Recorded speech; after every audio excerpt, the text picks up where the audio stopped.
Bonjour à tous et bienvenue sur cette nouvelle vidéo de la Plume de Poudlard. Aujourd'hui, nous faisons une nouvelle critique littéraire et aujourd'hui, de quel livre allons-nous parler? C'est le livre des romans à l'écran. Et oui, le fameux livre de Hugging Mugging, des romans à l'écran, le livre le plus complet qui existe sur le monde d'Harry Potter.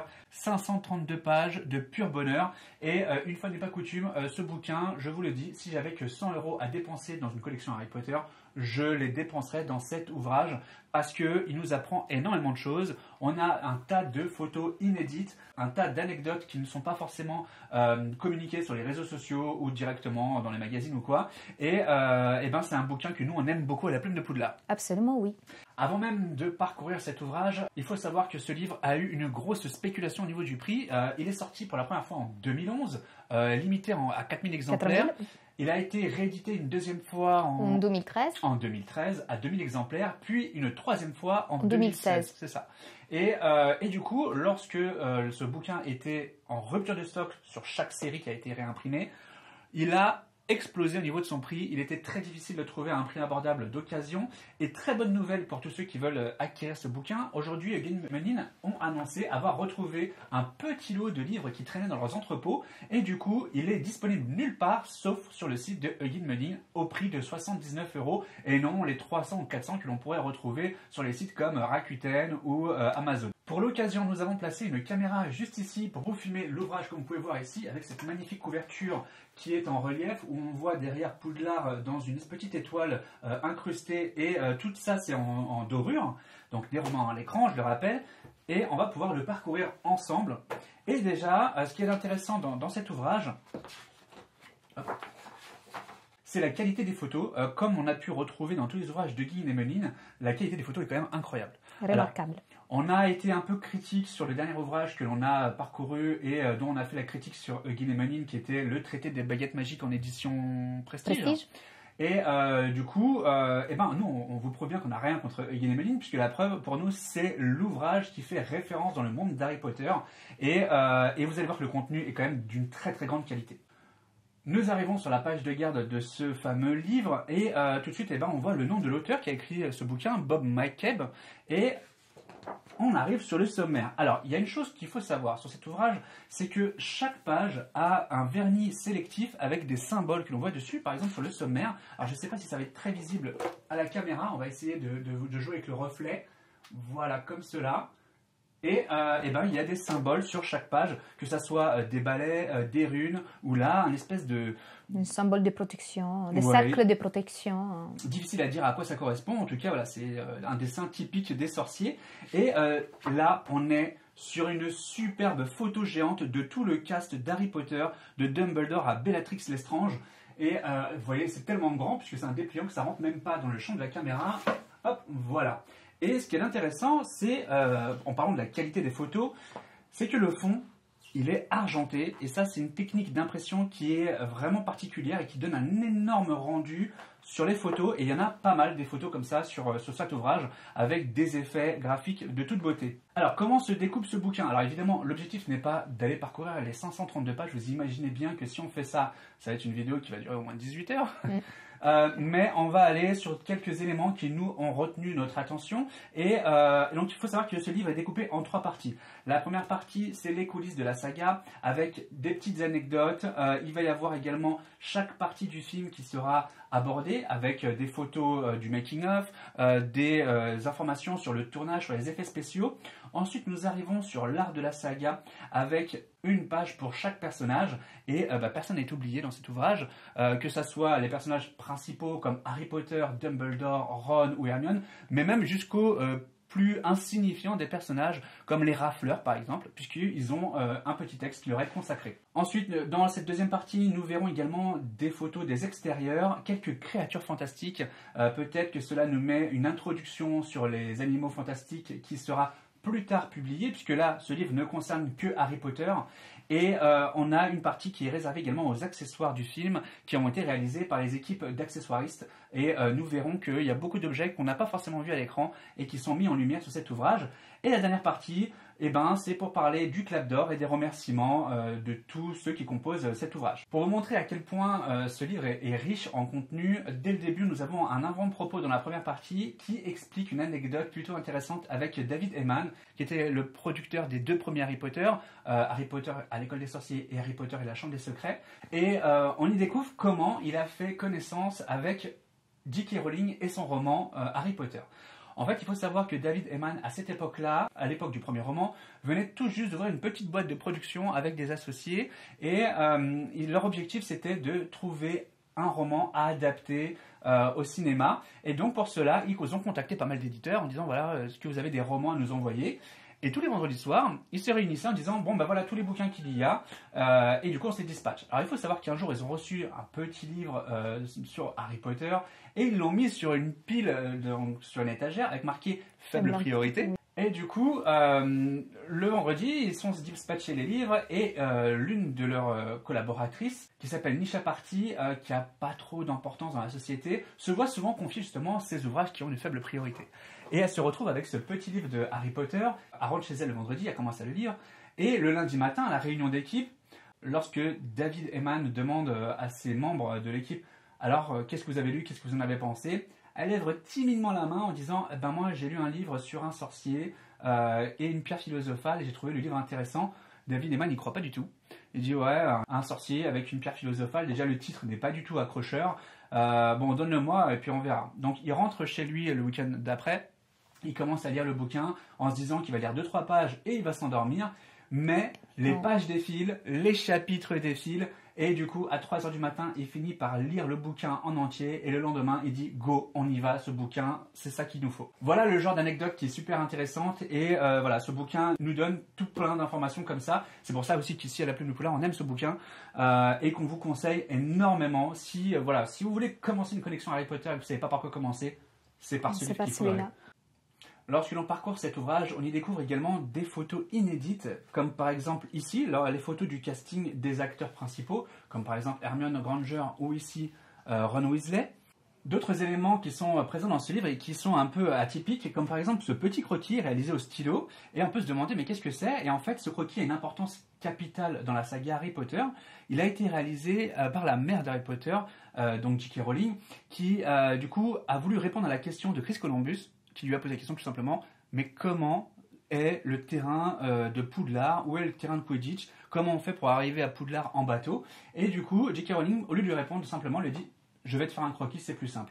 Et dès que J.K. Rowling lui a fait le croquis, du coup, dans la tête de Chris Columbus, c'était très clair, et c'est grâce à ça qu'il a réussi à nous faire voyager dans ce monde magique de Harry Potter, et qu'on voit les barques traverser le lac, on voit les élèves se diriger vers le terrain de Quidditch, tout y est représenté, et c'est plutôt incroyable de voir que J.K. Rowling avait déjà en tête, à cette époque-là, tout le schéma, le plan de ce monde magique d'Harry Potter. On y voit même la gare ici de Préolard, qui est juste là. On y découvre également des anecdotes de tournage et des anecdotes sur les effets spéciaux, comme par exemple comment rendre un personnage plus grand qu'il n'est en réalité via un mode de prise de vue un peu particulier. Et c'est ce qu'on voit sur cette photo. Du coup, on pense au troll, au géant et à Hagrid. Exactement, puisque pour Hagrid, évidemment, il n'existe pas un personnage de 3 mètres de haut. Et pour cela, ils ont rusé. Et c'est ce qu'on voit également sur ces photos-là. On voit que le vidéaste est complètement assis par terre, faisant une vue plongeante, ce qui donne un effet de grandeur au personnage qui est en face. Et là, on voit qu'ils sont en phase de test, justement. Ils ont pris un cobaye avec un petit enfant pour essayer de voir ce que ça pouvait donner à l'écran. On y voit également des photos un peu plus insolites des acteurs, en tout cas des jeunes acteurs, sûrement entre 2 prises, où on les voit en train de se divertir. Ça devait pas être simple quand même pour des enfants de tourner sur un film comme ça. En plus, je crois que d'un point de vue légal, ils ne devaient pas pouvoir tourner un certain nombre d'heures par jour. Ils devaient sûrement reposer entre le tournage, entre les différents tournages, et en même temps, les enfants, ils voulaient imposer des foulées, donc voilà, ils faisaient des bêtises. Oui, et là, la photo représente beaucoup leur bêtise. Tout à fait, on les voit en train de faire des sculptures de ballons.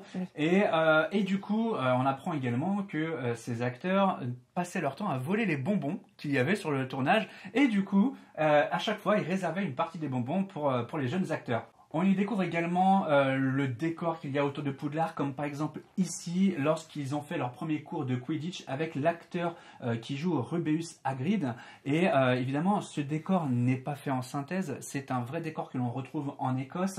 Et du coup, on y voit cet acteur en train de faire du repérage et de voir un peu comment ça pouvait rendre à l'écran.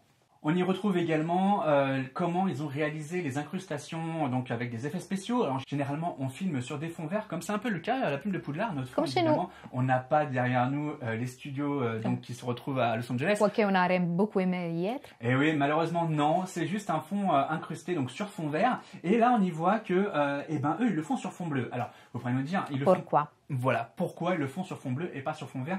Tout simplement parce que cette scène se jouait avec deux équipes de Quidditch, les Gryffondor et ton équipe préférée. Et que du coup, la couleur dominante des Serpentards étant le vert, enfin, cela ne pouvait pas... Leur cape extérieure, elle est toute verte, donc c'est pour ça, parce qu'on peut croire qu'elle était justement en bicolore. Donc noir à l'intérieur et vert à l'extérieur. Et du coup, si on mettait un fond vert, ça n'aurait pas marché. Et du coup, oui, ça me que juste leur corps, il y avait juste la tête qui sortait et flottait dans l'air. Comme la cape d'invisibilité, puisqu'elle a été réalisée avec la même technologie. Exact. Sachant que quand on voit Daniel Radcliffe en train de prendre justement cette fameuse cape d'invisibilité comme ça, eh ben c'est ni plus ni moins qu'une cape qui est verte et que du coup on incruste le décor de derrière pour donner l'illusion d'une cape d'invisibilité. Donc voilà pourquoi le fond ici il est bleu et que sur d'autres scènes il est vert. La plupart du temps on privilégie le vert au bleu et voilà tout simplement pour ça.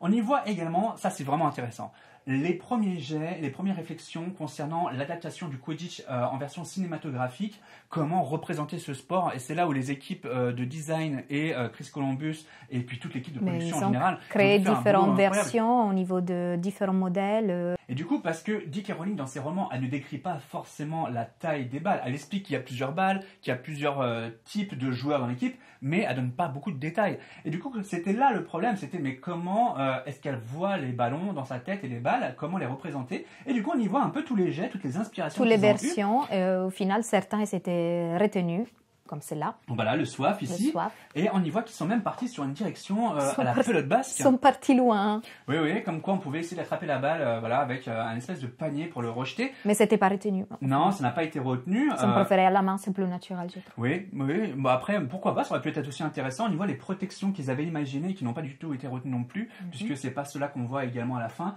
Et, mais ils sont plutôt celles-là. Tout à fait, voilà. C'est celles-ci qui ont... Moi, je les aime bien. Franchement, l'effet final, c'est vraiment joli. C'est une grande réussite au niveau des équipes de design et de costumières, parce que le résultat est franchement pas mal. Et c'est peut-être pour ça aussi que l'adaptation du Quidditch dans le monde réel a une aussi grosse ampleur, parce que c'est quelque chose qui tend énormément vers le réalisme, au-delà du fait que les moldus ne peuvent pas voler. Et surtout reconnaissable la tenue, tu dis tout de suite, avec le balai, que c'est du Quidditch, et avec l'uniforme. C'est vrai que... les capes en uniforme. Même un joueur comme ça, sans le balai, on sait tout de suite qu'il fait partie d'une équipe de Quidditch. Ouais, comme dans tous les autres sports, il y a des uniformes que tu sais tout de suite c'est quel sport. Complètement. Donc comme celle-là, c'est pour ça. Ouais, ils ont créé une vraie identité visuelle. Exactement. On va passer brièvement sur cette partie-là, parce qu'on est toujours dans Poudlard, et on y découvre ici la grande salle avec évidemment le faux plafond qui n'en est pas, visiblement, puisque là on y voit tout l'éclairage, donc on est un peu justement dans le making-of de cette partie-là. En revanche, ce qu'il faut savoir, une petite anecdote intéressante sur le dallage de la grande salle, c'est que dès le début, lorsqu'ils ont créé la première version de cette grande salle, ils ont mis de vraies pierres et pas avec un lino basique, classique, qui aurait pu rendre le même effet. Mais pourquoi? Parce qu'ils savaient que ce dallage allait être utilisé dans plusieurs films, donc ils avaient déjà senti que ça allait être un succès. Ils se sont dit, vaut mieux investir quand même, vaut mieux mettre un bon sol. C'est de la qualité. Ouais, complètement. Et ils ont bien fait, puisque du coup, ce dallage, aujourd'hui, on le retrouve dans les studios de Londres, pour justement dans les studios Harry Potter.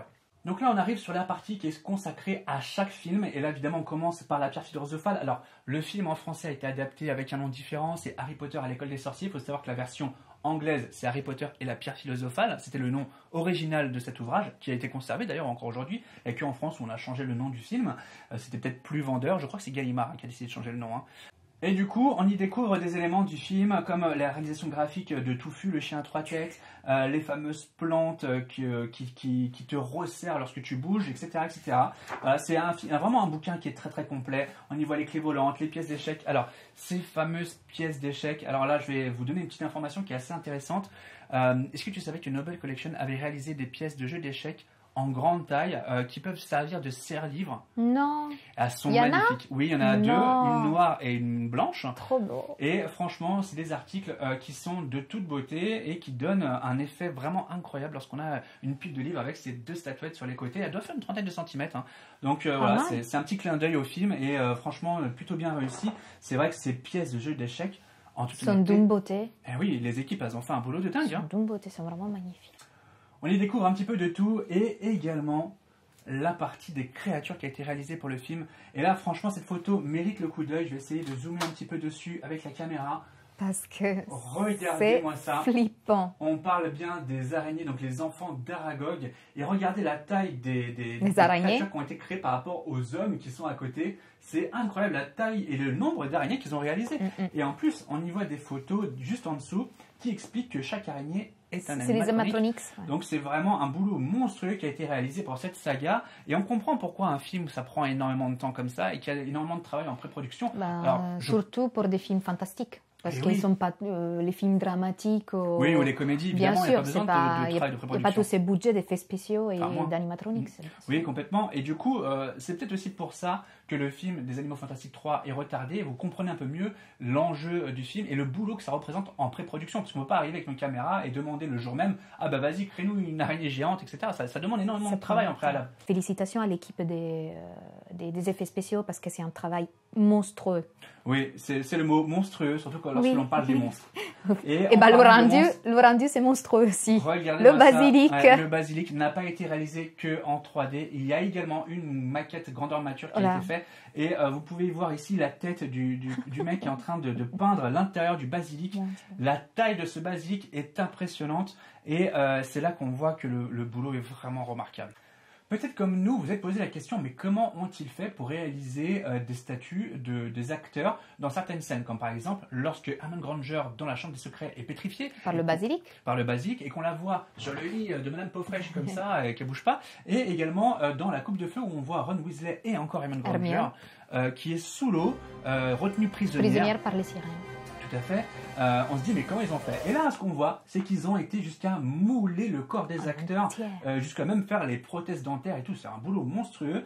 Et dans un souci de détail, ils y ont ajouté une incrustation de visage en 3D. Et c'est pour ça que l'effet est aussi réaliste. Donc là on arrive sur la partie 2 de ce bouquin, l'art de la saga, et on arrive sur la toute première partie de la partie 2 qui est les personnages. Et donc là, tous les personnages, comme je vous l'ai dit en début d'introduction de cette vidéo, ont une page dédiée pour expliquer qui ils sont. Et comme je vous l'ai dit aussi, il y a toujours sur chaque page cette fameuse vernis pelliculé. Et là, en l'occurrence, c'est un vif d'or que l'on voit sur la page d'Harry Potter. Donc il y a une page pour tout le monde. Hein. Il y a Harry Potter, Ron Weasley, Hermione Granger, bien évidemment, Dumbledore. Les différents Dumbledore. Oui, les différents Dumbledore, en effet, ils ont déjà été 3 dans la saga Harry Potter, plus 4 maintenant avec Jude Law. Lord Voldemort, le professeur Rogue. Alors je pense qu'ils ont mis par ordre d'importance. Et ce qui est marrant, c'est qu'ils ont mis le professeur Rogue juste après Dumbledore.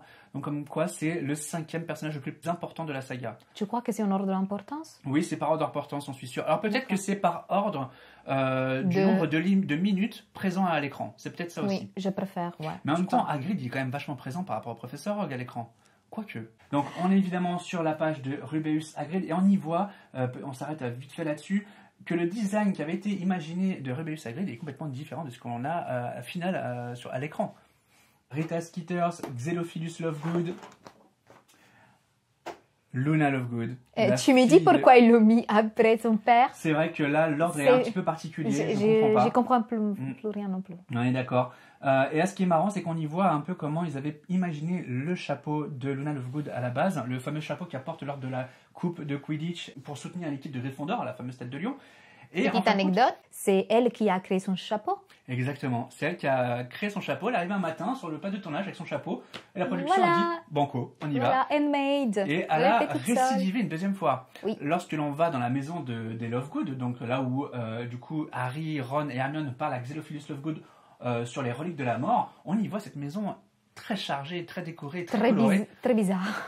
Et du coup, les peintures qui ont été à l'intérieur réalisées ont été faites par l'actrice Evanna Lynch elle-même, qui a dit j'ai des idées, et la production a dit vas-y, fais-toi plaisir. Donc voilà, petite anecdote supplémentaire sur Luna Lovegood et l'actrice qui joue ce rôle, Evanna Lynch. On y retrouve également Ginny Weasley, Neville Londubat. Alors, il faut savoir que Neville Londubat, à la base, n'avait pas postulé pour jouer le rôle de Neville Londubat. Enfin, l'acteur. Il avait postulé pour un autre rôle. Est-ce que tu sais c'est quel rôle? Pour être Harry Potter? Exactement. Normalement, c'était lui qui devait être retenu. Et au dernier moment, c'est plutôt Daniel Radcliffe qui a été retenu. Mais c'était vraiment en tout fin de casting. Et du coup, alors, ce qu'il a regretté dans ce film, cet acteur-là, c'est qu'en jouant Neville Londubat, ils ont dû amochir son physique. Lui décoller les oreilles, lui mettre des fausses dents, lui mettre des cotons dans les joues, pour vraiment le rendre moche à l'écran. Et c'était l'un de ses regrets dans cette saga, bien qu'évidemment il en retire énormément. Et maintenant il est super canon, l'acteur. Eh oui, c'est vrai que maintenant il est vachement canon. On arrive sur la partie costume et design, du côté un peu sombre de la saga, les Mangemorts. Et là, franchement, on y découvre un design qui a été réalisé ici, comme vous pouvez le voir. Eh ben, ce n'est pas celui-là qui a été retenu. Alors là, je le regrette pour le coup, parce que les designs de ces personnages, ils sont flippants. Oui, mais c'est pas aussi mal la version finale, je trouve. Oui. Ça rend quand même l'idée. Hein. Mais il n'y a pas que ça, il y a les masques. Et oui, il y a les masques. Et ça, heureusement, on se détache de cette image des chapeaux pointus. Donc, tout à fait. Et là, on retrouve ces fameux masques qui ont été réalisés pour les Mangemorts. Et ils sont exceptionnels. Magnifiques. Et encore une fois, les photos qu'ont réalisées Huggin et Muggin pour ça, ils sont topissimes. Et voilà, on y trouve ici donc tous les masques. Alors, ça ne rentrera pas à l'écran, je m'en excuse d'avance. Voilà, mais par exemple, ces capes-là, voilà, cette tenue-là, ça s'éloigne beaucoup des chapeaux pointus. Et là, je trouve que c'est magnifique. C'est excellent quand même le travail. Ouais, c'est vraiment un très très gros travail de design, de couture, voilà, c'est vraiment topissime. Et regarde-moi ces gravures sur les masques. Oui. Ah là, c'est un boulot monstrueux. Et évidemment, on continue sur la partie un peu noire des personnages d'Harry Potter, avec les rafleurs, le fameux loup-garou Greyback, etc. Et là, sans transition, on arrive sur Dobby. Donc on passe des personnages les plus mal aimés à ceux probablement le plus aimé de la saga Harry Potter. Le plus mignon, le plus attachant, qui quand il meurt, il nous laisse dans son tristesse énorme. D'ailleurs, J.K. Rowling regrette encore aussi d'avoir tué ce personnage. Et du coup, on y voit donc Dobby sur 4 pages qui sont consacrées, dont 2 concernant les différents styles qu'ils ont voulu emprunter pour réaliser le visuel de Dobby. Avant d'avoir l'effet final, que j'adore du coup le choix qu'ils ont fait finalement, mais voilà, en amont, voilà, il y a différentes versions un peu qui prennent aussi inspiration d'autres films pour moi. Complètement. Là, très clairement, on s'inspire de Star Wars, quoi. Oui, on va pas dire le personnage, mais ça ressemble beaucoup à un des personnages principaux. Et là, je dirais un peu Gremlins. Oui, moi je suis d'accord avec toi. Hein. Ça ressemble beaucoup aux Gremlins. Là, ça ressemble à des chauves-souris. On voit toutes les directions qu'ils ont empruntées avant d'arriver à ce résultat final qui arrive, en fait, ils arrivent à faire un personnage moche mais attachant. Donc là, toute cette partie-là est consacrée aux créatures, aux fantômes. Voilà, on aborde un peu cette partie des créatures qui ne sont pas forcément humaines dans la saga d'Harry Potter. Et on arrive sur la partie des extérieurs. On va vous passer tout ça, on va vous laisser le feuilleter et prendre un vrai plaisir à découvrir toutes les paysages. Photos. Oui, tout à fait, tous les spots qu'ils ont utilisés également, puisqu'ils ont allié décors réalisés et spots réels, comme par exemple des anciennes chapelles, des collines dans l'Écosse, etc., pour nous amener dans ce monde qu'ils ont créé de toutes pièces, le monde d'Harry Potter. Donc voilà, tout ça pour vous dire, si vous voulez acheter un livre Harry Potter, c'est celui-là qu'il faut acheter. Des romans à l'écran de Huggin et Muggin au prix de 79 €. Dépêchez-vous, il n'y en aura pas pour tout le monde. Ils sont seulement disponibles sur le site de Huggin et Muggin, donc hugginemuggin.com. Donc n'hésitez pas, c'est ce bouquin qu'il vous faut, ça c'est sûr et certain. Merci à tous d'avoir visionné cette vidéo. Vous êtes de plus en plus nombreux abonnés sur la Plume de Poudlard et ça nous touche énormément. Merci beaucoup. Et nous vous donnons rendez-vous dans la prochaine critique littéraire. En attendant, nous vous disons merci et restez magiques.